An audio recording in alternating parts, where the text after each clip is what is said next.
رب اشرح لی صدری ویسر لی امری واحلل عقدۃ من لسانی یفقہوا قولی۔ رضیت باللہ ربا وبالاسلام دینا وبمحمد صلی اللہ علیہ وسلم نبیا ورسولا۔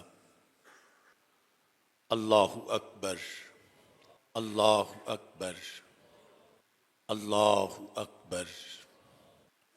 لبیک لبیک لبیک یا رسول اللہ صلی اللہ علیہ وسلم۔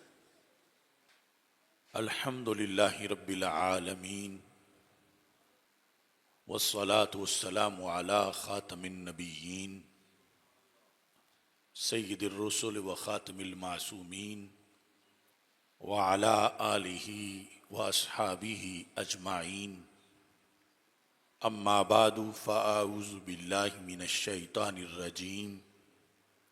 بسم اللہ الرحمن الرحیم۔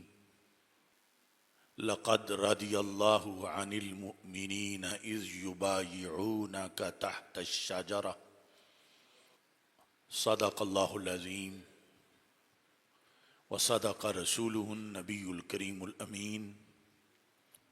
ان اللہ وملائکتہ یصلون علی النبی یا ایہا الذین آمنوا صلوا علیہ وسلموا تسلیما۔ الصلاة والسلام علیک یا سیدی یا رسول اللہ وعلی آلک واصحابک یا سیدی یا حبیب اللہ۔ الصلاة والسلام علیک یا سیدی یا خاتم النبیین وعلی آلک واصحابک یا سیدی یا خاتم المعصومین۔ مولاي صل وسلم دائما ابدا على حبیبک خیر الخلق کلہم۔ منزہ عن شریک فی محاسنہ فجوہر الحسن فیہ غیر منقسم۔ محمد تاج رسل اللہ قاطبۃ، محمد صادق الاقوال والکلم، محمد ذکرہ روح لانفسنا، محمد شکرہ فرد علی الامم۔ ربی صلی وسلم دائما ابدا علی حبیبک خیر الخلق کلہم۔ خدایا بحق بنی فاطمہ کہ برقول ایماں کنی خاتمہ، اگر دعوتم رد کنی ور قبول، منو دستو دامان آل رسول صلی اللہ علیہ وسلم۔ اللہ تبارک و تعالی جل جلالہ وعم نوالہ واتم برہانہ وعظم شانہ وجل ذکرہ وعز اسمہ کی حمد و ثناء، اور حضور سرور کائنات مفخر موجودات زینت بزم کائنات دستگیر جہاں غم گسار زماں سید سروراں حامی بے کساں قائد المرسلین خاتم النبیین احمد مجتبی جناب محمد مصطفیٰ صلی اللہ علیہ وعلی آلہ واصحابہ وبارک وسلم کے دربار گوہر بار میں ہدیہ درود و سلام عرض کرنے کے بعد السلام علیکم ورحمۃ اللہ وبرکاتہ۔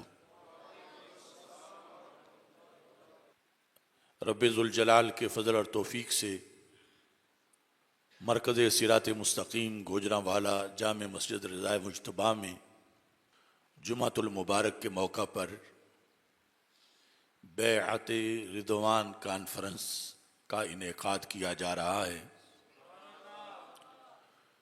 میری دعا ہے رب ذوالجلال اصحاب بیت الرضوان کے درجات کو مزید بلند فرمائے اور ہمیں ان کے فیوز و برکات سے حصہ عطا فرمائے۔ نبی اکرم نور مجسم شفیع معظم صلی اللہ علیہ وسلم کی سیرت مطہرہ اور حیات پاک کا ہر لمحہ اس میں ہمارے لیے روشنی ہے۔ لعمرک کا فرما کے رب ذوالجلال نے یہ واضح کیا کہ آپ کی عمر مبارک اتنی عظیم ہے کہ پوری عمر کی اللہ نے قسم اٹھائی ہے۔ تو جب پوری عمر کی قسم ہے تو اس عمر کا ہر لمحہ کتنا عظیم ہوگا۔ اس میں پھر مزید مواقع ہیں کہ جہاں پر ان مواقع کا رب نے آیات میں ذکر کیا اور پھر ان کی عظمتوں کو مزید واضح کرنے کے لیے اللہ نے آیات کا نزول فرمایا۔ اس لحاظ سے بیعت رضوان کا جو موقع ہے یہ بڑا اہم موقع ہے، اور سورہ فتح کے اندر خالق کائنات جل جلالہ نے اس کے بارے میں متعدد آیات کا نزول فرمایا ہے۔ اللہ تعالیٰ فرماتا ہے لقد رضی اللہ عن المؤمنین۔ المؤمنین سے مراد صحابہ کرام رضی اللہ تعالیٰ عنہم ہیں، اور جتنے بھی اس مقام پر موجود تھے ان سب نے بیعت کی، سوائے ایک شخص کے کہ جو منافق تھا۔ اس بیعت کی وجہ سے وہ واضح ہو گیا، وہ اس بیعت میں شریک نہیں ہوا۔ تو مومنین پر رب راضی ہوا، مطلب کیا ہے کہ اس عمل کو اللہ نے پسند فرمایا۔ اذ یبایعونک، جب وہ یا رسول اللہ صلی اللہ علیہ وسلم آپ کے ہاتھ پر بیعت کر رہے تھے۔ کہاں؟ تحت الشجرہ، درخت کے نیچے۔ تو یہ لمحہ، یہ وقت رسول اللہ صلی اللہ علیہ وسلم کی زندگی مبارک اور آپ کے صحابہ کی سیرت کے لحاظ سے بھی عظیم قرار پایا کہ اگرچہ وہ سارے ہی رضی اللہ عنہم ورضوا عنہ کی شان والے ہیں، لیکن اس مقام والوں کے لیے علیحدہ آیت کا نزول ہوا۔ لقد رضی اللہ کا یہ مطلب نہیں ہے کہ پہلے رب ناراض تھا اور اب راضی ہوا، راضی پہلے بھی تھا، اب اس رضا میں مزید اضافہ ہوا۔ یعنی مطلب یہ ہے کہ اللہ نے یہ کام پسند کیا، جیسے ان کے پہلے کام پسند تھے کہ انہوں نے رسول اکرم صلی اللہ علیہ وسلم کے ہاتھ پر ایک عظیم مقصد کے لیے بیعت کی۔ فعلم ما فی قلوبہم، رب جانتا تھا کہ ان کے دلوں میں کیا ہے۔ فعلم کا مطلب یہ نہیں ہے کہ جب بیعت کی تو پھر اللہ کو علم آیا، اللہ تو ازل سے جانتا تھا، کیونکہ اس کے لیے ایک گھڑی بھی کسی چیز کا علم نہ ماننا کفر ہے۔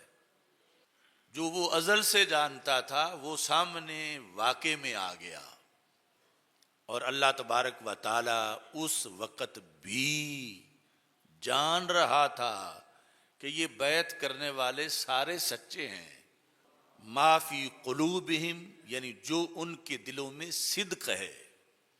محبوب صلی اللہ علیہ وسلم کے لحاظ سے ہاتھ پر بیعت کر کے کہ ساتھ رہیں گے، ساتھ دیں گے، اور آپ جو فرمائیں گے اس موقع پر ہم وہی کریں گے، اور خصوصاً حضرت عثمان غنی رضی اللہ تعالی عنہ کے لحاظ سے جو خبر پہنچی تھی اس کے لحاظ سے، تو رب ذوالجلال نے گواہی دی اصحاب بیعت رضوان کے بارے میں کہ ان میں سے کسی کے بارے میں بھی اگر قیامت تک کوئی شک کرے گا تو وہ خود مشکوک ہو جائے گا، بلکہ ایمان سے محروم ہو جائے گا، کیونکہ انہیں اللہ نے سرٹیفکیٹ دیا۔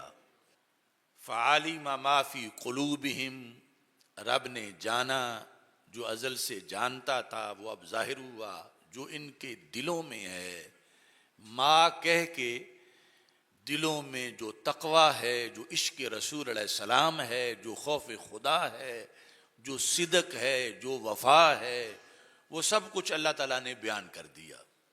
فَأَنزَلَ السَّكِينَةَ عَلَيْهِمْ، تو پھر اللہ نے ان پر سکینہ کا نزول کیا۔ یہ سکینہ وہ چیز ہے جو دنیا کی دکانوں سے نہیں ملتی، اس سے ملتا جلتا لفظ سکون ہے۔ اللہ نے ان کے دلوں پر، ان پر سکینہ کا نزول کیا۔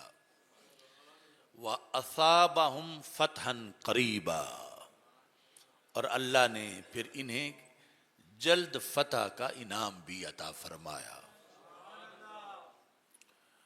تو بیعت رضوان کے لحاظ سے اس کے ویسے بہت سے موضوعات ہیں کہ کس کس جہت سے بیعت رضوان پر بحث کی جائے، لیکن ہمارا موضوع جو ہے وہ اس میں جو اس موضوع کا سب سے بڑا حصہ ہے وہ ہے کہ یہ موقع رسول اکرم صلی اللہ علیہ وسلم کے دور داماد خلیفہ ثالث حضرت سیدنا عثمان غنی رضی اللہ تعالی عنہ کی پوری امت میں سے اور سب سے پہلے سارے صحابہ میں سے ان کی امتیازی شان کا اجاگر ہونے کا موقع تھا، جس کو آیات میں اجاگر کیا گیا۔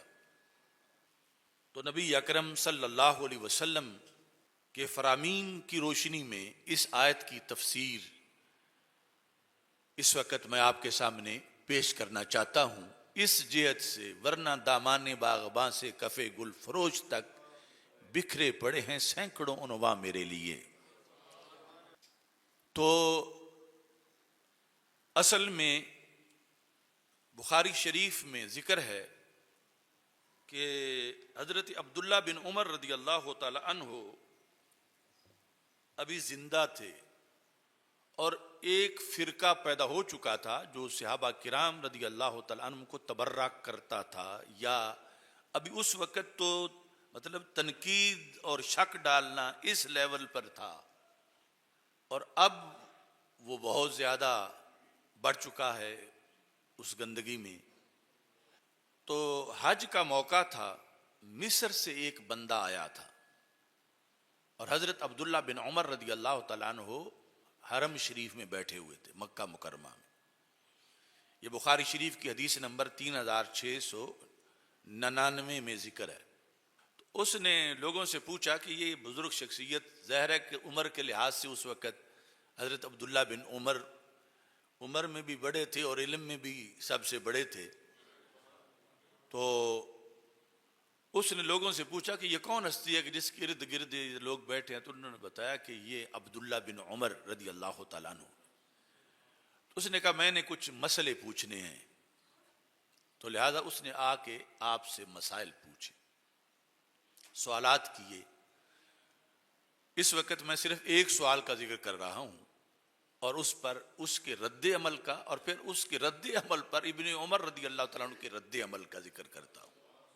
اس نے کہا کہ هل تعلم انہ تغیب عن بیعت الرضوان فلم یشہدها، کہ اے ابن عمر آپ جانتے ہو، انہ پیچھے ذکر ہے حضرت عثمان غنی رضی اللہ تعالیٰ عنہ، ضمیر ان کی طرف راجع ہے کہ عثمان غنی رضی اللہ تعالیٰ عنہ بیعت رضوان سے غائب تھے اور بیعت رضوان میں حاضر نہیں تھے۔ پہلے تغیبہ کہا، پھر فلم یشہدہ، اس میں حاضر نہ ہوئے۔ مطلب یہ ایک بہت عظمت والا موقع تھا، جو وہاں اکٹھے تھے ان کی بڑی فضیلت ابھی میں وہ احادیث بیان کرتا ہوں۔ تو مطلب یہ ہے کہ اس سے وہ رہ گئے، یہ فضیلت ان کو نہ مل سکی۔ یہ آپ جانتے ہو کہ وہ غائب تھے، دل میں اس کے جو بھی چیزیں تھی، مثلا اس بنیاد پر کہ جو وہ الزام لگاتے ہیں کہ معاذ اللہ بزدلی تھی یا اس طرح کی صورتحال، تو آپ نے جو ظاہر لفظ تھے ان کا جواب دیتے ہوئے فرمایا ہاں وہ بیت رضوان کے وقت وہاں موجود نہیں تھے۔ جب آپ نے یہ جواب دیا تو اس کا رد عمل کیا تھا؟ جب آپ نے فرمایا، اس نے کہا کیا جانتے ہو کہ وہ موجود نہیں تھے بیت رضوان میں؟ قال نعم، فرمایا ہاں۔ قال اللہ اکبر۔ تو یہ جو اپنی طرف سے وہ ایک حضرت عثمان غنی رضی اللہ تعالیٰ عنہ کی معاذ اللہ کمزوری ثابت کرنا چاہتا تھا، اور اس نے کہا کہ میں نے تو صحابی سے ثابت کروا لی ہے، تو یہ اس کو فتح سمجھتے ہوئے اپنی اس نے اللہ اکبر کہا۔ اور یہ نکتہ میں پہلے بھی بیان کر چکا ہوں کہ آج مختلف مسالک کے جلسے سنتے وقت نعرہ اللہ اکبر کا ہر جگہ ہی لگتا ہے، لیکن دیکھنا یہ ہے کہ اللہ اور اللہ والوں کی شان بیان اور بڑھانے یعنی انداز بتانے کے لحاظ سے نعرہ لگتا ہے یا کمی کرنے کے لحاظ سے نعرہ لگتا ہے۔ اب نعرہ تو اللہ اکبر کا ہی لگا، لیکن ابن عمر کو غصہ آ گیا کہ اللہ اکبر اس نے غلط چیز ثابت کرنے کے لیے یہ نعرہ لگایا ہے جو اس کے دل میں ہے۔ تو آپ نے فرمایا کہ قال ابن عمر تعال ابین لکا، ادھر آ میں تجھے بتاتا ہوں۔ یعنی نعرہ لگنے کی جگہ سے ابن عمر سمجھ گئے کہ بندہ مریض ہے، اگرچہ نعرہ تو اللہ اکبر لگایا اور کوئی اس نے حرف بھی نہیں بولا، اس نے صرف کہا ہے، یہ بخاری، اس نے کہا اللہ اکبر۔ آپ نے فرمایا تعال ابین لکا، ادھر آ میں تجھے جو اجمالی جواب دیا اس کی تفصیل بتاتا ہوں۔ یعنی اجمالی جواب پر تو خوش ہو گیا ہے اور اللہ اکبر کہہ کے تو سمجھ رہا ہے کہ تو نے خلیفہ ثالث کے مقابلے میں اپنی من گھڑت داستان ثابت کر لی ہے۔ تعال ابین لکا، یہ لفظ بھی آج کے پیروں، خطیبوں، مفتیوں اور جو لوگ قوم میں رہبر اور پیشوا ہیں ان کے لیے یہ مشعل راہ ہے۔ ایسا نہیں کہ جو آئے اور جو بھی کرتا رہے اور جیسا بھی آئے، اور ہمارے دروازے سب کے لیے کھلے ہیں، جیسا بھی آئے مگر ویسا نہ جائے، یا بدلے یا پھر کچھ لے کے جائے۔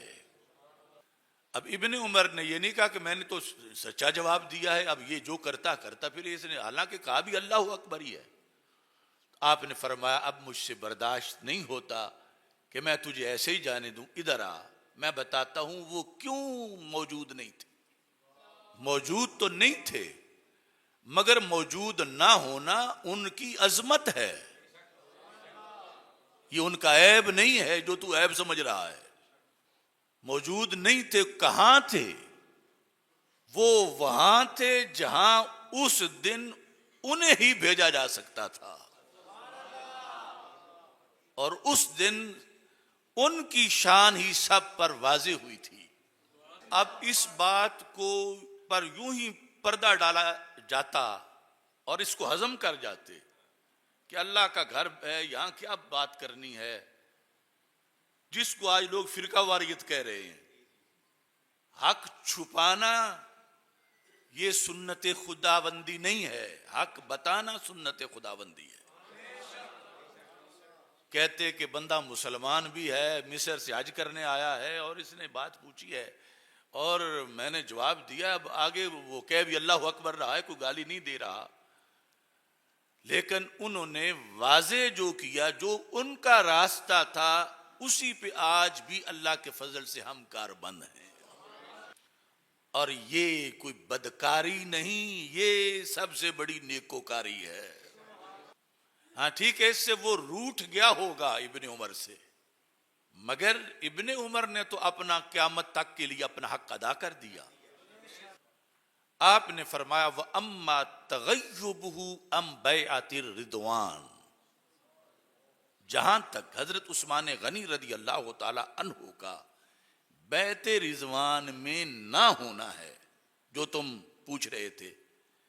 کہا یعنی جو جواب دیا اس کا خلاصہ یہ ہے یہ تو ان کی عظمت ہے جو کسی اور کو ملی نہیں. یعنی یہ ان کی جزوی فضیلت ہے جو صحابہ میں سے صرف ان کی ہے. جزوی فضیلتیں ہیں نا, جس طرح آپ کی یہ بھی جزوی فضیلت ہے کہ ایک پیغمبر کی 2 شہزادیاں یک بعد دیگرے آپ ہی کے نکاح میں آئی ہیں اور کسی کے نکاح میں نہیں آئی, نہ آ سکتی ہیں. تو آپ نے فرمایا فلو کان احد اعز ببطن مکہ من عثمان لبعثہ رسول اللہ صلی اللہ علیہ وسلم. کوئی بندہ شرط کے تحت نکرا ہے, یعنی ہماری اس پوری جماعت میں جو اس جگہ موجود تھے, بخاری میں 2 فگر ہیں 1400 یا 1500 صحابہ جو بیت رضوان میں شریک تھے. اس وقت موجود صحابہ میں جن میں امت کے سارے قائد موجود تھے, ساری بڑی ہستیاں, اسلام کا خلاصہ, خلفائے راشدین, اشرا مبشرہ, انصار مہاجرین, بدری صحابہ. فرمایا اگر ان میں سے کوئی بندہ اس موقع پر عثمان غنی رضی اللہ تعالی عنہ سے زیادہ مناسب ہوتا مکہ مکرمہ بھیجنا اسلام کی ترجمانی کے لیے تو سرکار اسے بھیجتے. اس موقع پر رب نے پہلا نمبر دیا ہی ان کو ہے.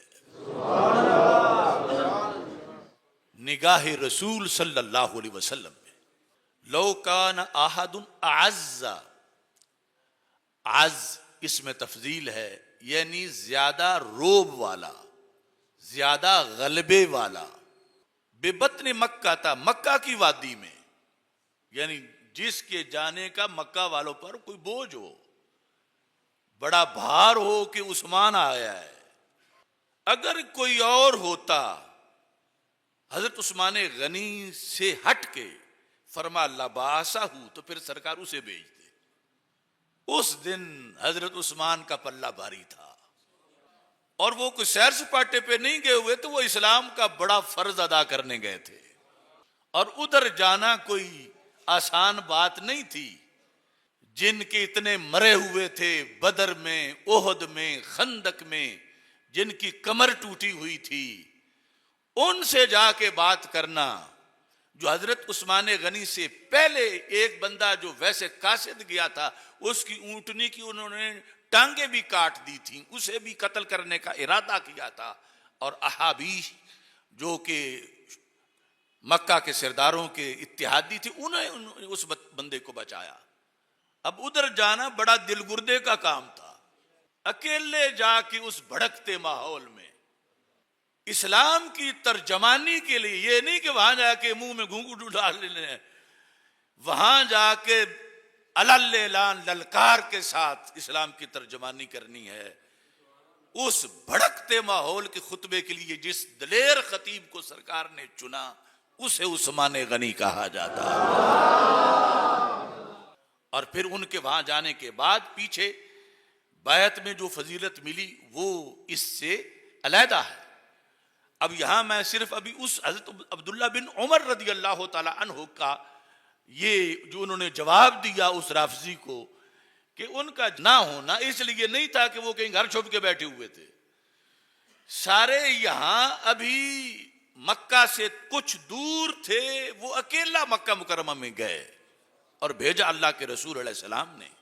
اور بھیجا اس لیے کہ کفار مکہ کو سمجھائیں کہ ہمارا موقف کیا ہے, ہم چاہتے کیا ہیں, اور اسلام کا مزاج کیا ہے. جامع خلاصہ جا کر بتائیں ان کو, بلکہ انہیں کہیں کہ درستہ نہ روکو, تم بھی کلمہ پڑھ کے غلامان رسول بن جاؤ. لو کان احد اعز, یہ ہے عزت سے کہ جس کی ویلیو اہل مکہ کے نزدیک ان سے بڑھ کر کسی کی ہوتی تو سرکار اسے بھیجتے. اب اس مجمع میں حضرت صدیق اکبر رضی اللہ تعالیٰ عنہ بھی تھے, حضرت فاروق اعظم رضی اللہ تعالیٰ عنہ بھی تھے, حضرت مولا علی رضی اللہ تعالیٰ عنہ بھی تھے، بلکہ رسول پاک صلی اللہ علیہ وسلم نے تو فرمایا ہی پہلے حضرت عمر رضی اللہ تعالیٰ عنہ کو تھا، اور حضرت عمر رضی اللہ تعالیٰ عنہ نے حضرت عثمان غنی رضی اللہ تعالیٰ عنہ کی تجویز دی، اور وہ وجوہ بیان کی کہ میں گیا تو کیا ہوگا۔ فرمایا ایک تو میری طبیعت بڑی سخت ہے، میں کچھ برداشت نہیں کر سکوں گا، دوسرا انہیں مجھ پر غصہ بہت زیادہ ہے، لیکن محبوب آپ کی مرضی ہے تو میں جاتا ہوں۔ یہ واضح کر دیا کہ میں بالکل تیار ہوں، لیکن میرے نزدیک وہاں اس وقت جس بندے کا وزن زیادہ ہے ہم میں سے، جن کی برادری کے لوگ جنہوں نے ابھی تک کلمہ نہیں پڑھا اور وہاں پر سرداری کے منصب پر قائم ہیں، حضرت عثمان غنی کا جانا میرے نزدیک اس وقت سب سے زیادہ مناسب ہوگا۔ یہ حضرت عمر کی تجویز پر سرکار نے بھی پسند فرما لیا۔ ادھر عیب والے عیب نکال رہے ہیں کہ وہ غیر حاضر ہیں، ادھر وہ حق کی اذان دینے گئے ہیں۔ تو حضرت عبداللہ بن عمر رضی اللہ تعالی عنہ، اب دیکھو اب تو 14 صدیاں گزر گئی ہیں، یہ ابھی صحابہ زندہ تھے، تو ان ہستیوں کے بارے میں کیا کیسے شیاطین پیدا ہو چکے تھے جو لوگوں کے ذہن خراب کرنا چاہتے تھے۔ تو آپ نے جس وقت یہ بیان دیا، کہتے ہیں فقال رسول اللہ صلی اللہ علیہ وسلم، ابھی تفصیلات دوسری کتابوں سے بیان کروں گا، یہ بھی بخاری ہے۔ فرمایا ابن عمر نے تجھے کیا خبر کہ کیا ہے راہ و رسم شاہ بازی؟ فقال رسول اللہ صلی اللہ علیہ وسلم بیدہ الیمنی، اللہ کے رسول علیہ السلام نے اپنا دایاں ہاتھ اٹھایا، دایاں ہاتھ، اور اس کو فضرب بہا علی یدہ، اسے دوسرے پہ مارا۔ ضربا صرف رکھا نہیں، مارا۔ کیا فرمایا ہذہ ید عثمان، ہذہ ید عثمان۔ صحابہ تم سب نے اپنے اپنے ہاتھ سے بیعت کی، عثمان نے میرے ہاتھ سے بیعت کی۔ اللہ فرماتا ید اللہ فوق ایدیہم، صحابہ بیعت کر رہے تھے، ان کے ہاتھوں پر ہاتھ اللہ کا تھا، چونکہ اللہ کے نبی علیہ السلام کا ہاتھ تھا۔ تو جس ہاتھ کو ید اللہ قرآن نے کہا، اس ہاتھ کو ید عثمان اللہ کے رسول علیہ السلام نے کہا۔ فرمایا وہ میں نے بھیجے ہیں۔ اب یہاں پر ایک بیعت ہو رہی ہے، یہ تاریخ لکھی جائے گی کہ کون کون شامل ہے۔ فرمایا تم اپنی تم نے حاضری لگوائی، یہ ہاتھ بھی میرا ہے، یہ ہاتھ بھی میرا ہے، لیکن اب یہ نمائندگی عثمان غنی کی کر رہا ہے۔ ہذہ ید عثمان، چونکہ ہم سب کو مانتے ہیں، ہمیں کسی سے کوئی الرجی نہیں، سب کی شانیں بیان کرتے ہیں تو ایمان تازہ ہوتا ہے۔ ہم بدعت الرسول صلی اللہ علیہ وسلم کی بھی عظمت سمجھتے ہیں کہ سیدہ فاطمہ رضی اللہ تعالی عنہا بدعت الرسول ہیں، اللہ کے رسول علیہ السلام کی جان کا ٹکڑا ہیں، جان ہیں تو پھر کیا عظمت ہوگی۔ تو جو اللہ کے رسول علیہ السلام کا ہاتھ ہیں، سرکار خود فرما رہے ہیں ہذہ ہی، اپنے ہاتھ مبارک۔ ہم یہ مثال بنتی نہیں، میں دکھا اپنا رہا ہوں، لیکن مقصد یہ سرکار صلی اللہ علیہ وسلم، ایسے کروڑوں ہاتھ اس ہاتھ کا عکس بھی نہیں ہو سکتے۔ تو سرکار نے فرمایا ہذہ ید عثمان، یہ لگا ہوا تو میرے پیکر کے ساتھ ہے، جس کو رب نے یہ شان دی ہے کہ ید اللہ ہے، اللہ کا ہاتھ۔ لیکن یہ جس ہاتھ کو اللہ اپنا ہاتھ کہہ شان کے مطابق، میں اس ہاتھ کو عثمان کا ہاتھ کہہ رہا ہوں۔ فقال هذه لعثمان، فرمایا یہ عثمان کی طرف سے بیعت ہو گئی ہے۔ فقال له ابن عمر، اب اس سے کہا ابن عمر نے رضی اللہ تعالیٰ عنہ نے، جو شکایت یعنی اپنی غلط چیز کو سمجھتا تھا، انہوں نے نام کہا ہے تو لہذا میرا موقف ثابت ہو گیا۔ آپ نے فرمایا اذهب بها الان معك، یہ پلے باندھ اور دفع ہو جا۔ یعنی جو میں نے تمہیں جواب دیا تم صرف نام پر بغلیں بجانا شروع ہو گئے تم، حالانکہ کہا اس نے اللہ اکبر تھا۔ یہ بھی بڑے پتے کی بات ہے۔ لوگ کہتے ہیں وہ بھی تو اللہ اکبر کہہ رہے ہیں، وہ بھی تو اللہ اکبر کہہ رہے ہیں، وہ کس موقع پہ کہہ رہے ہیں؟ کن کے جلسے میں جب اللہ والوں کی شان گھٹائی جائے تو وہ نعرہ لگاتے ہیں، اور کون سے وہ ہیں جب اللہ والوں کی شان بیان ہو تو وہ نعرہ لگاتے ہیں؟ یہ ہے اہل سنت کا فرق سب سے۔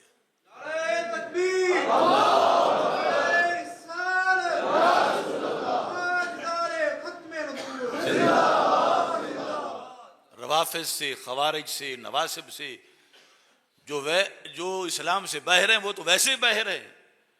یعنی صرف نعرہ لگانے سے بھی آپ معین کر سکتے ہیں کہ حق پر کون ہے۔ جو ولیوں کو بت کہہ کے اور ولیوں کی شان گھٹا کے تقریر کر رہے ہیں اور جلسہ میں نعرہ لگتا اللہ اکبر، یا دوسری طرف جو حضرت صدیق اکبر رضی اللہ تعالی عنہ کو تبرہ کر کے کہیں اللہ اکبر، تو یہ سمجھ لو کہ یہ اس پارٹی کے ہیں جو حق پر نہیں۔ اور پھر آگے ان کو چھوڑ دینا یہ بھی صحابہ کا مشن نہیں، چلو وہ جو ہے لگا پھرے، ہمیں کیا، اس نے اللہ اکبر ہی کہا ہے۔ آپ نے اس کو جواب دے کے فرمایا اذهب، اب نہ بیٹھ ادھر، پہلے فرمایا تعال ادھر آ، اب فرمایا جا، لیکن کیسے؟ اذهب بہا، یہ جو میں نے جواب دیا یہ لے کے جا، الان معک، اب اپنے ساتھ۔ تو یا تو اہل خیرے کو پاس آنے نہ دو، یہ اگر آئے تو ویسے جانے نہ دو، یہ حق ہے۔ اچھا جی، اب یہاں پر آیت کے بعد میں نے بخاری شریف کی حدیث اس بارے میں آپ کے سامنے پیش کی، تو یہ بیت رضوان کا جو سلسلہ ہے یہ ذیقعد کی بات ہے، 6 ہجری کہ رسول اکرم صلی اللہ علیہ وسلم عمرہ کے لیے نکلے مدینہ منورہ سے۔ 1400 یا 1500 صحابہ کرام رضی اللہ تعالیٰ عنہم آپ کے ساتھ تھے۔ تو چلتے چلتے مکہ مکرمہ 9 میل رہ گیا تھا، تو وہاں پر جو ہے وہ آگے سے رکاوٹ ڈالی گئی۔ اس موقع پر مدینہ منورہ میں جس ہستی کو سرکار نے اپنا خلیفہ بنایا اس کو ابن ام مکتوم کہتے ہیں، نابینا صحابی تھے، یعنی مدینہ منورہ میں پیچھے وہ خلیفہ تھے۔ اس طرح رسول اکرم صلی اللہ علیہ وسلم نے ایک موقع پر حضرت علی رضی اللہ تعالیٰ عنہ کو بھی خلیفہ بنایا تھا، تو یہ خلافت وہ نہیں تھی جو بعد از وصال والی خلافت ہے، یہ زندگی کے اندر نگران بناتے رہے مختلف حضرات کو رسول اکرم صلی اللہ علیہ وسلم۔ اور اس موقع پر جب عمرہ کے لیے نکلیے، حدیبیہ میں پھر رکے اور پھر بیت رضوان والا معاملہ پیش آیا، تو ابن ام مکتوم پیچھے مدینہ منورہ میں خلیفہ تھے رسول اللہ صلی اللہ علیہ وسلم کے۔ تو جس وقت آگے سے رکاوٹ آئی، یعنی حضرت خالد بن ولید نے ابھی کلمہ نہیں پڑھا تھا، وہ 200 سواروں کے ساتھ آگے گشت کر رہے تھے، اور یہ خبر اہل مکہ تک پہنچ چکی تھی کہ وہ عمرہ کرنے آ رہے ہیں، تو ہم نے کرنے نہیں دینا ورنہ جنگ ہوگی، یہ وہ ہوگا وہ ہوگا۔ تو حضرت صدیق اکبر رضی اللہ تعالی عنہ آپ کی رائے یہ تھی، خرجت یا رسول اللہ صلی اللہ علیہ وسلم عامدا لہذا البیت، آپ تو بیت اللہ کا ارادہ لے کر مدینہ منورہ سے تشریف لائے، لا ترید قتل احد، اس میں کسی کے قتل کا کوئی ارادہ نہیں تھا، کیونکہ سب کے پاس صرف سفری اسلحہ تھا، یعنی وہ ہوتی ہے ایک تلوار جو بند ہو نیام کے اندر، یعنی اتنا تھا، باقی یعنی جنگ کی نیت سے اور جنگی سارا اسلحہ لے کر تو آپ تشریف نہیں لائے، ولا حرب احد، کسی سے جنگ کا ارادہ بھی نہیں، ہم نے تو احرام باندھے ہوئے ہیں۔ فتوجہ لہ، محبوب آپ تشریف لے چلے، رکنے میرے نزدیک یہاں رکنے کی ضرورت نہیں، آپ تشریف لے چلیں۔ فمن صدنا عنہ قاتلنا ہو، جس نے روکا پھر دیکھیں گے کون روکتا ہے۔ یار ایک جسے دیکھو وہی شیر خدا محسوس ہوتا ہے، اور کہا اللہ کا نام لو اور تشریف لے چلو۔ مگر ظاہر ہے کہ اللہ کے رسول ہیں، وہ ان سب سے زیادہ جانتے ہیں۔ اور چونکہ رستے میں پہلے ایک جگہ رکنے کی کوشش کی گئی، بلکہ وہاں پر صورتحال یہ پیش آئی کہ خلعت القصوہ، جس اونٹنی پر رسول اکرم صلی اللہ علیہ وسلم تشریف فرما تھے، وہ بیٹھ گئی، اور بیٹھی ایسے کہ بیٹھنے کا کوئی سبب نہیں تھا۔ یہ نہیں کہ معاذ اللہ کوئی ٹانگ کو کچھ ہو گیا ہو یا کوئی اور کوئی چیز لگی ہو اور دیکھ کس وجہ سے بیٹھ گئی ہے، یا تھک کے بیٹھ گئی ہے۔ صحابہ کہتے ہیں کہ ہم صرف اللہ کے رسول علیہ السلام کی سیرت نہیں جانتے، آپ کی سواریوں کا حال بھی جانتے ہیں۔ وما ذاک لہا بخلق، فرمایا یہ اس کی کبھی عادت نہیں تھی یوں بیٹھنا، جیسے وہاں بیٹھ گئی۔ تو اللہ کے رسول حضرت محمد مصطفیٰ صلی اللہ علیہ وسلم نے فرمایا نہ تھک کے بیٹھی ہے، نہ کسی درد کی وجہ سے بیٹھی ہے، لیکن حبسہا حابس الفیل، اس کو اس نے بٹھایا ہے، مکہ مکرمہ سے دور منع کر دیا ہے چلنے سے، جس نے ابرا کے ہاتھیوں کو روکا تھا۔ اب یہ نبی کی ذات ہی جانتی ہے کہ اونٹنی کے دل میں کیا ہے، اور حکمت یہ تھی کہ اگر یہ مطلب اچانک چلے جاتے سارے تو پھر شدید جنگ ہوتی، اور نہ جانے کتنے جنہوں نے بعد میں یہی جھنڈا تھام کے دنیا میں چلنا تھا، وہ اس وقت کفر میں ہی مارے جاتے۔ اللہ بہتر حکمتیں جانتا ہے کہ اس وقت صلح ہو جائے اور بعد میں پھر فتح عظیم آ جائے، اور سینکڑوں وہ جو اس وقت ابھی کفر کے پلڑے میں ہیں وہی اسلام کے شیر بن جائیں، چونکہ الاسلام یہدم ما کان قبلہ، کلمہ پڑھنے سے پہلے سارے معاملات پر پانی پھر جاتا ہے اور بندہ نہا دھو کے ستھرا بالکل نئی زندگی کے ساتھ آ جاتا ہے۔ تو اس طرح یعنی یہ اس اونٹنی کے رکنے میں حکمت تھی، اور سرکار نے بیان فرما دی، اور پھر اب صحابہ کرام رضی اللہ تعالی عنہم اس پر سب متفق ہوئے کہ جب اللہ کے رسول علیہ السلام ہمیں روک رہے ہیں تو ہمیں اس مقام پر رک کر سرکار نے فرمایا وہ جو مذاکرات میرے ساتھ کریں گے جس میں اللہ کے گھر کی تعظیم ہو، اسلام کا غلبہ ہو، میں ایسے مذاکرات کے لیے تیار ہوں۔ اب اس مقام پر نبی اکرم نور مجسم شفیع معظم صلی اللہ علیہ وسلم نے ثم زاجرہا، اونٹنی کو چڑکی دی، فواسبت، وہ چھلانگ لگا کے کھڑی ہو گئی، اور پھر وہاں سے چلا کے رسول اکرم صلی اللہ علیہ وسلم نے حدیبیہ کے آخری حصے میں جا کر پھر بٹھا دیا۔ حدیبیہ کا بہت سا حصہ حدود حرم میں ہے، تو نبی اکرم نور مجسم شفیع معظم صلی اللہ علیہ وسلم کے ساتھ بار بار قریش کی طرف سے مذاکرات بھی ہوتے رہے، اور ادھر بہت سے معجزات کا اظہار بھی ہوا، اور بالآخر رسول اکرم نور مجسم شفیع معظم صلی اللہ علیہ وسلم نے وہ فیصلہ کیا جس کا ابھی میں نے ذکر کیا کہ حضرت عثمان غنی رضی اللہ تعالی عنہ کو وہاں بھیجا جائے، جو کہ قریش کے سامنے ہمارا جو مقصد ہے وہ بیان کریں، اور وہاں جا کر اس صورتحال جس میں ہم موجود ہیں اس کا تذکرہ فرمائیں۔ اس صورتحال میں جب حضرت عمر رضی اللہ تعالی عنہ نے تجویز پیش کی حضرت عثمان غنی رضی اللہ تعالی عنہ کی، تو رسول اکرم صلی اللہ علیہ وسلم نے حضرت عثمان غنی رضی اللہ تعالی عنہ کو اس عظیم مقصد کے لیے بھیجا۔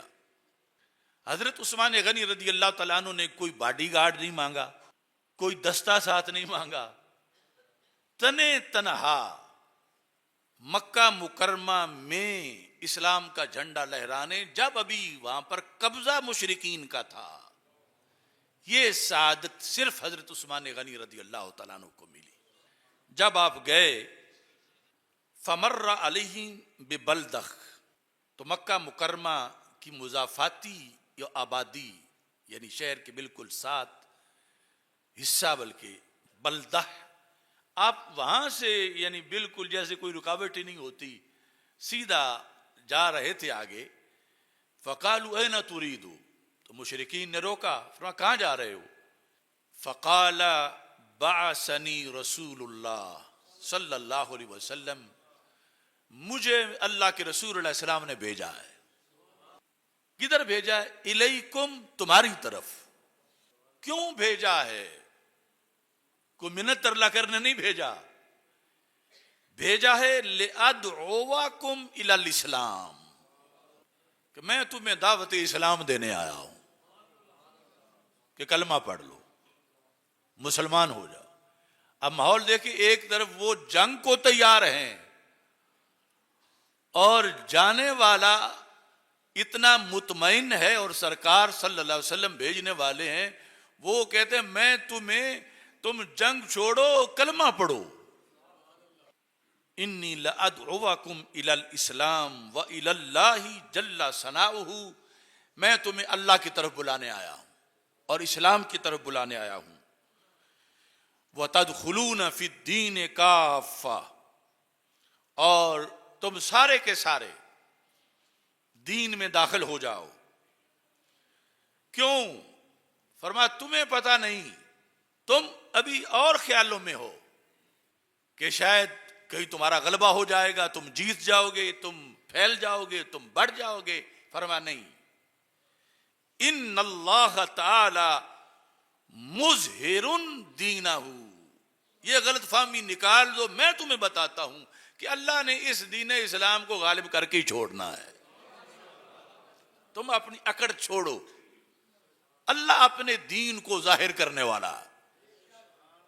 یہ ان کا اپنی طرف سے پیغام ہے، یعنی سرکار نے جو بھیجا تو لفظ ان کے ہیں یہ کہ میں تمہیں یہ بتانے آیا ہوں۔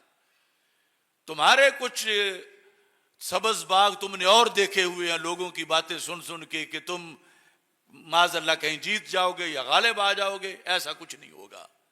وَمُعِزٌّ نَبِيَّهُ، فرمایا اللہ اپنے نبی کو اور عزتیں دینے والا ہے۔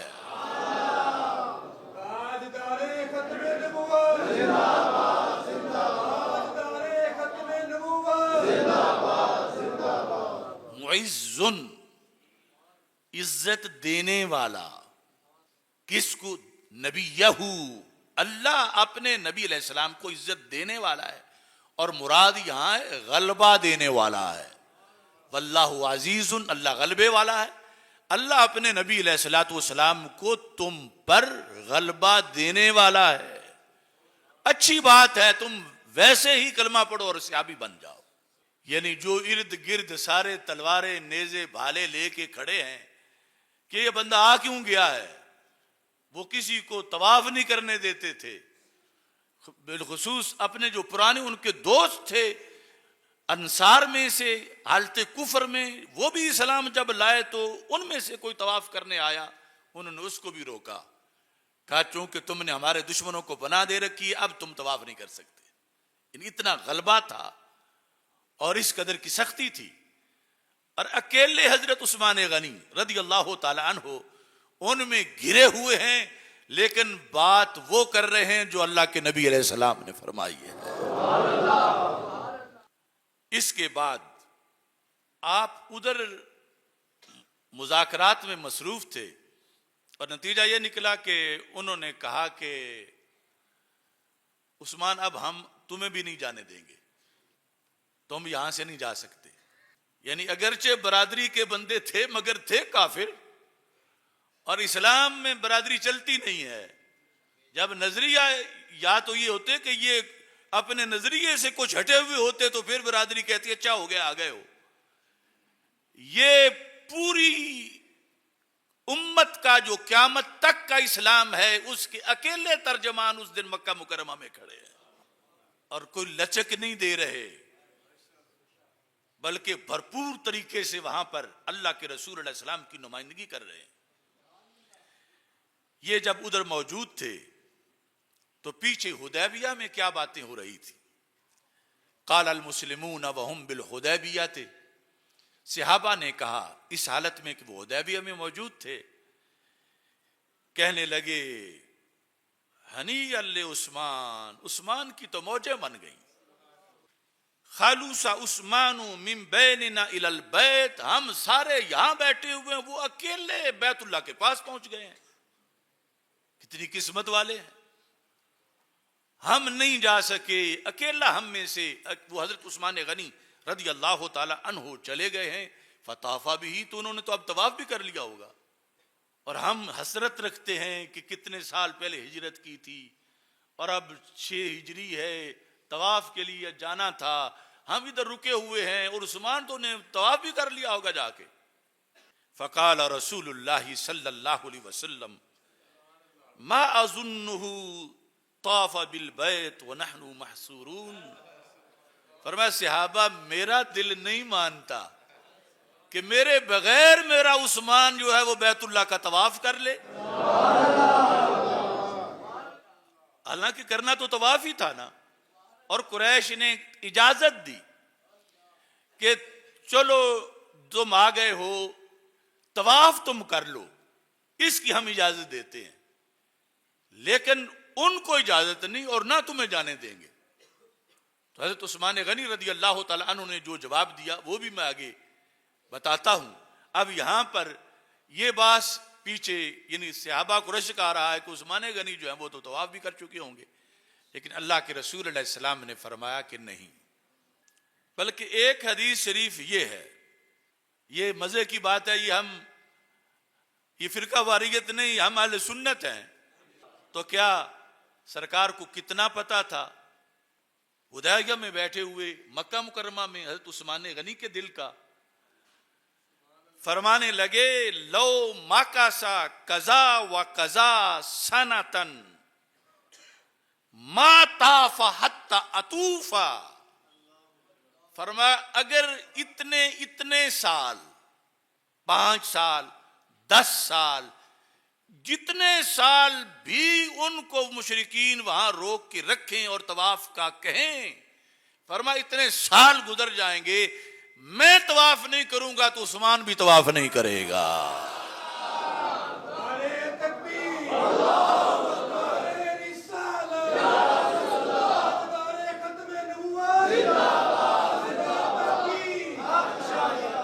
سبل الہدی والرشاد فی سیرت خیر العباد کی 5ویں جلد میں یہ الفاظ موجود ہیں 47 صفحے پر، لو ماکاسا قضا و قضا یومن نہیں، قضا و قضا سنتن، اتنے یعنی راوی کہتے ہیں سرکار نے ذکر کیا تو ہم اجمالاً ذکر کر رہے ہیں، پتہ نہیں وہ کم از کم 1 سال تو ہے، لیکن قضا و قضا کا مطلب 1 سال نہیں 3 تو ضرور ہیں۔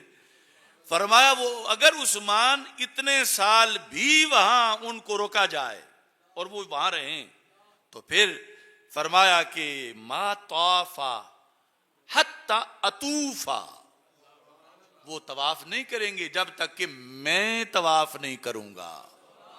عبادت نام ہے تیری گلی میں آنے جانے کا، تصور میں تیرے رہنا ریاضت اس کو کہتے ہیں۔ اب اللہ کا گھر بھی ہے، عثمان مومن ہیں، صحابی ہیں، لیکن سرکار نہیں ہے، کعبہ ہے، کعبے کا کعبہ ساتھ نہیں ہے، اور یہ بات سرکار فرما رہے ہیں کہ کعبے کے پاس گیا ہے عثمان، میرے بغیر کیسے طواف کر لے؟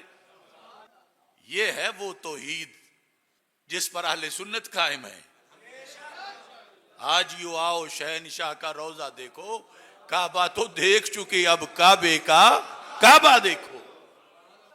تو نبی اکرم نور مجسم شفیع معظم صلی اللہ علیہ وسلم آپ نے ادھر صحابہ کرام رضی اللہ تعالیٰ عنہ کو جب یہ جواب دیا اور پھر جب سارا مسئلہ حل ہوا حضرت عثمان غنی آئے تو صحابہ کہتے ہیں کان رسول اللہ صلی اللہ علیہ وسلم اعلمنا، ثابت ہوا کہ اللہ کے رسول علیہ السلام کا علم ہم سب سے زیادہ ہے۔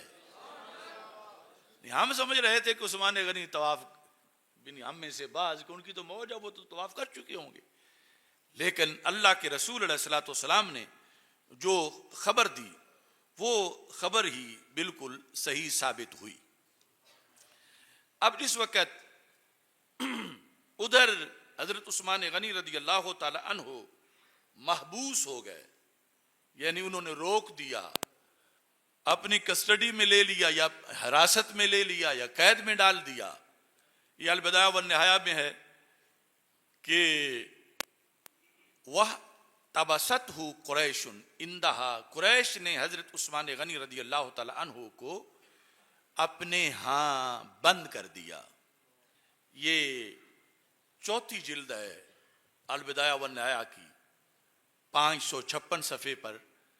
فبلغ رسول اللہ صلی اللہ علیہ وسلم والمسلمین ان عثمان قد قتل، رسول اللہ صلی اللہ علیہ وسلم اور مسلمان یعنی صحابہ جو حدیبیہ میں بیٹھے تھے ان تک مکہ مکرمہ سے یہ پیغام پہنچا کہ جو سفیر بن کے گئے تھے حضرت عثمان غنی رضی اللہ تعالی عنہ، ان کو معاذ اللہ قتل کر دیا گیا۔ یہ بات پہنچی۔ اس کے بعد اللہ کی طرف سے حکم آیا، سرکار کا اپنا فیصلہ نہیں تھا بیعت لینے کا، اللہ کا حکم آیا کہ اب ان سے بیعت لو۔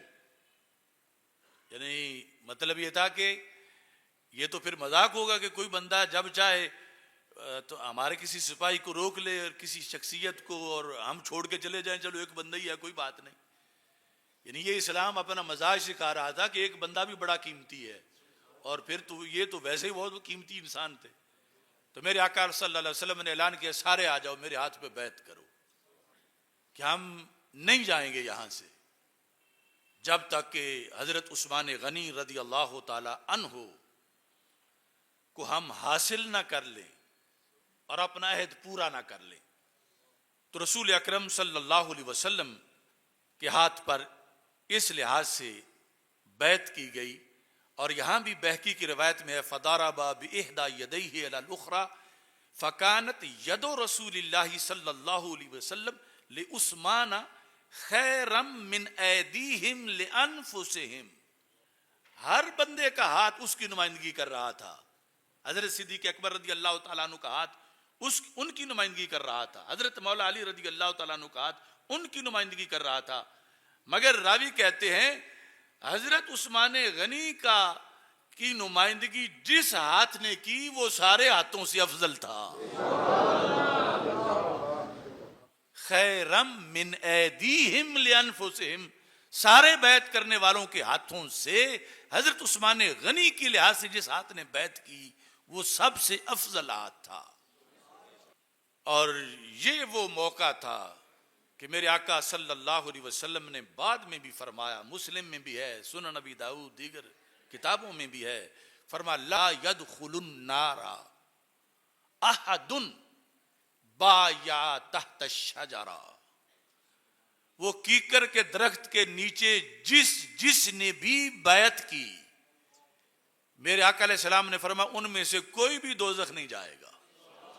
یعنی یہ حکمتیں ہیں، بیعت ایک اعزاز بنا اور یہ طبقہ اسلام میں ممتاز ہوا کہ یہ عام بندہ نہیں، یہ اصحاب بیعت رضوان میں سے ہے، اور اصحاب بیعت رضوان فرما ان میں سے کوئی بندہ جو ہے وہ دوزخ کے قریب نہیں جائے گا، دوزخ آگ میں نہیں جائے گا۔ اور پھر نبی اکرم نور مجسم شفیع معظم صلی اللہ علیہ وسلم کا یہ فرمان در منصور میں موجود ہے، ہمارے آقا صلی اللہ علیہ وسلم نے جو صحابہ کسی جنگ میں شریک نہیں ہوتے تھے ان کو مال غنیمت سے حصہ نہیں دیتے تھے کہ یہ ان کا ہے جو مجاہدین ہیں، لیکن جب خیبر فتح ہوا تو رسول اکرم صلی اللہ علیہ وسلم نے فرمایا جتنے اصحاب بیت رضوان ہیں اگرچہ آج خیبر والی جنگ کے موقع پر یہاں موجود نہیں ہیں، میں ان کو بھی حصہ دوں گا، کیونکہ وہ اصحاب بیت رضوان ہیں اور ان کے لیے رب نے وعدہ کیا ہوا ہے دینے کا، میں ان کو بھی حصہ دوں گا۔ اور اس لحاظ سے یعنی اس عظمت کو نبی اکرم نور مجسم شفیع معظم صلی اللہ علیہ وسلم نے واضح کیا، اور حضرت عثمان غنی رضی اللہ تعالی عنہ کے لحاظ سے ہمارے آقا صلی اللہ علیہ وسلم نے ہاتھ پہ ہاتھ رکھ کر بیعت لی صحابہ کرام علیہم رضوان سے، اور یہ واضح کیا کہ یہ ساری جماعت صحابہ اکیلے عثمان غنی کے لحاظ سے تیار ہے کہ اگر ہمیں لڑنا پڑا تو لڑیں گے، حضرت عثمان غنی رضی اللہ تعالی عنہ کا بدلہ ضرور لیں گے۔ اور انہیں ہی نبی اکرم صلی اللہ علیہ وسلم نے فرمایا تھا، وہ کیکر کے درخت کے نیچے بیٹھے ہوئے کیا فرما، انتم خیر اہل الارض، اے بیت رضوان والو اہل زمین میں تم سب سے افضل ہو۔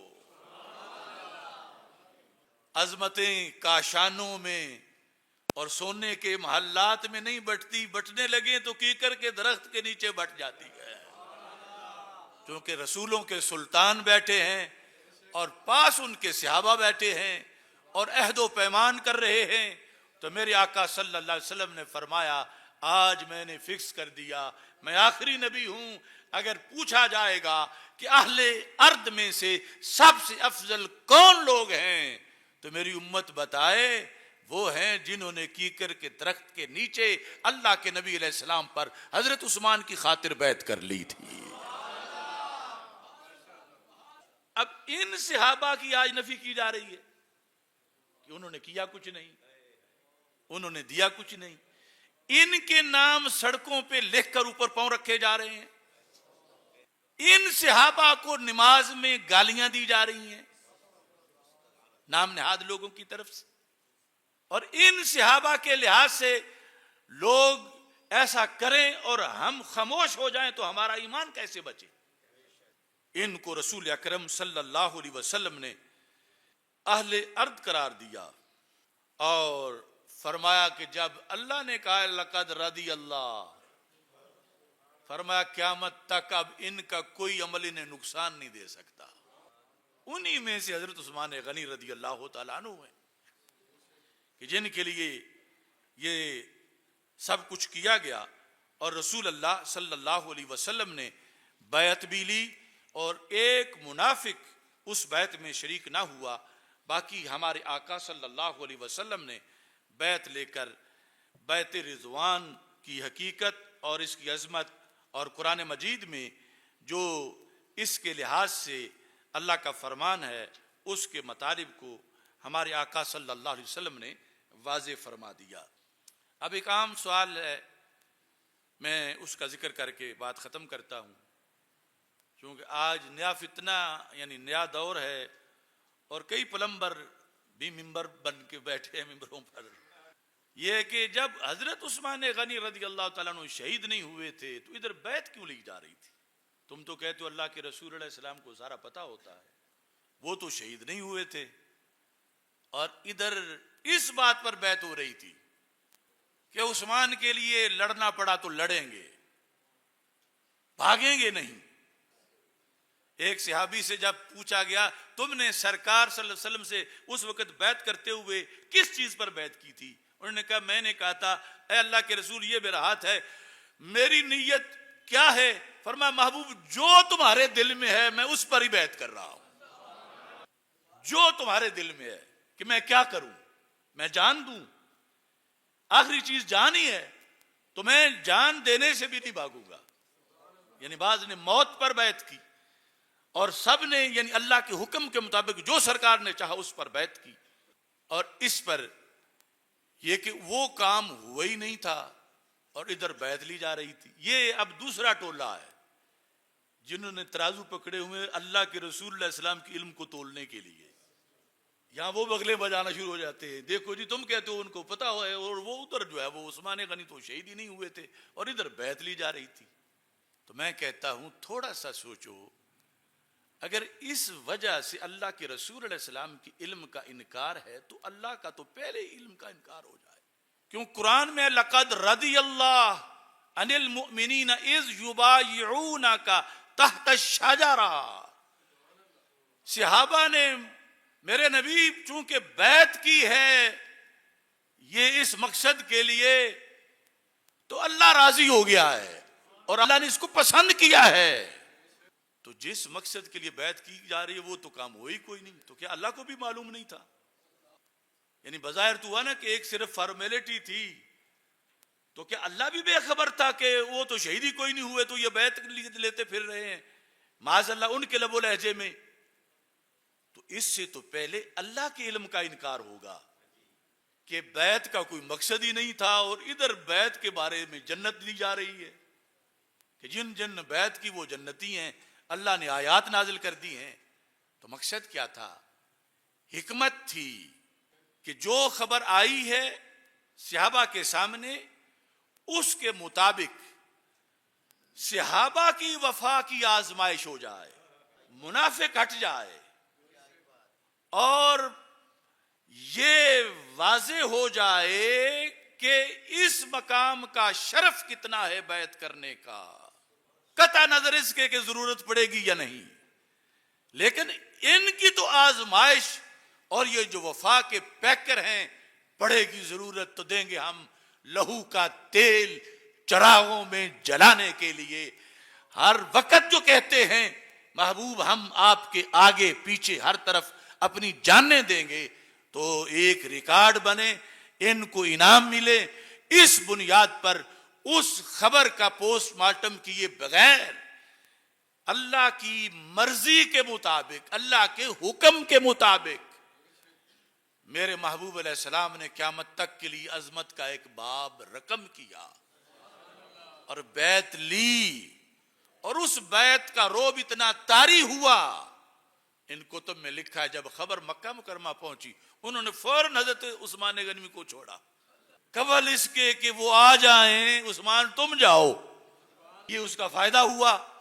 اور یہ حکمتیں ہیں، اگر ہر چیز قائد لشکر وہ ساتھ ساتھ ہر فوجی کو بھی بتائے تو پھر تو کتنے مسائل ہیں جن میں گڑبڑ واقع ہو سکتی ہے آج کے زمانے میں بھی، اور وہ تو اللہ کے رسول صلی اللہ علیہ وسلم ہے اور اللہ سے ڈائریکٹ رابطہ، اور وہ فرما رہا بیعت لے لو۔ سمجھ آ رہی ہے نا سب کو؟ اس واسطے اگر خدا نخواستہ کسی منحوس نے یہاں اللہ کے رسول علیہ السلام کے علم پر اعتراض کیا تو وہ تو اعتراض بعد میں ہوگا، معاذ اللہ معاذ اللہ معاذ اللہ، اللہ کے علم پر پہلے ہو جائے گا کہ اللہ راضی کیوں ہو رہا ہے کہ معاذ اللہ ایک ڈمی سا کام تھا وہی کچھ نہیں تھا تو راضی کیوں ہوا؟ تو یہ بت پرست ایسی بات کر سکتے ہیں، اسلام پرست ایسی بات نہیں کر سکتے۔ اسی لیے ہمارا عقیدہ دوسروں کی چادر ہی چھوٹی سی ہے، توحید سنبھالیں تو رسالت نہیں سنبھلتی، رسالت کی طرف جائیں تو توحید نہیں سنبھلتی۔ ان کی چادری چھوٹی سی ہے، ایک طرف سے لیتے ہیں دوسری طرف ننگے ہو جاتے ہیں، ہماری چادر یہاں سے لے کر جنت تک پھیلی ہوئی ہے اللہ کے فضل سے۔ آج کس موقع پر عمران خان کا بیٹا جس کا نام غالباً قاسم ہے، اس نے یو این او میں ایک تقریر کی ہے، باقی اس نے جو کہا ہمیں اس سے غرض نہیں، لیکن اس خناس نے، میں نے خود وہ تقریر انگلش میں سنی، پاکستان کے اندر جو بلاس فہمی لاز ہیں، جو قانون تحفظ ناموس رسالت ہے، جو توہین رسالت کرنے والوں کے لیے سزائے موت کا قانون ہے 295C، اس کے بارے میں اس نے بکواس کیا ہے کہ پاکستان سے یہ قوانین معاذ اللہ ختم کیے جائیں۔ اب کتنی بڑی جسارت ہے، پہلے ہی گستاخیاں رک نہیں رہی، اور پھر لوگوں نے تو یہ کہنا ہے کہ مسلمانوں کا ایک نمائندہ ہے، یہ نہیں ماننا یہودن کا بچہ ہے اور اس کی حیثیت کیا، اور یہ اثرات ہوتے ہیں معاشرے کے اور ماحول کے اور ننہال کے۔ اب اور اس کو پتہ نہیں کلمہ پڑھنا بھی آتا ہے یا نہیں. لیکن یہ تکلیف اسے بھی ہے کہ پاکستان میں تحفظ ناموس رسالت کا یہ قانون کیوں ہے جو ہر شیطان کو ہوتی ہے یہاں بھی اور امریکہ تک. یعنی میرے خلاف جو نیدرلینڈ میں 6 سال سزائے قید کا فیصلہ وہاں کی کچہری نے کیا جو اخباروں میں چھپا, تو گیرٹ ولڈرز نے میرے اس قول پر وہاں پر کیس لڑا اور مجھے سزا دلوائی جو سارے ملکوں میں پھر بھیجی گئی کہ اس کو روکا جائے کہ اس نے فتویٰ واپس نہیں لیا جو میرے بارے میں تھا. میں نے ادھر گوجرانوالا میں فہم دین کانفرنس میں کہا تھا کہ ہم فتویٰ واپس نہیں لیں گے چونکہ تو نے توہین رسالت کی ہے, جس نے وہ کارٹونوں کے مقابلے والی بات کی تھی. وہ کہتا تھا مجھے جلالی کی وجہ سے رات کو نیند نہیں آتی.